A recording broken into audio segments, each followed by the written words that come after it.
पाकिस्तान में corona vaccination के असरात आपको बताते चलें कि मुस्बत मरीजों की शरह नीचे आने लगी है। एनसीओसी के मुताबिक 24 घंटे के दौरान कोरोना के 1490 मुस्बत मरीज रिपोर्ट हुए हैं।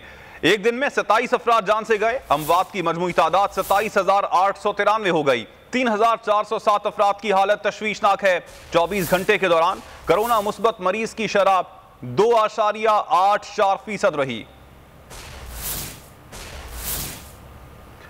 पाकिस्तान में कोरोना वैक्सीनेशन के असरात सामने आने लगे हैं। मुस्बत मरीजों की शरह नीचे आने लगी है। एनसीओसी का इस हवाले से बताना है कि 24 घंटे के दौरान कोरोना के 1490 मरीज सामने आए हैं। एक दिन में 27 अफराद जान से गए।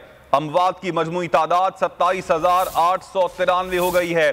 3,407 अफराद की हालत तशवीशनाक बताई जाती है।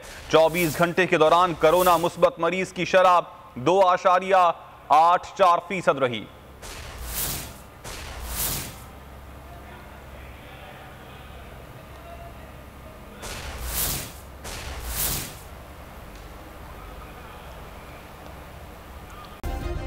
सब्सक्राइब करें और बेल दबाएं ताकि कोई खबर रह न जाए।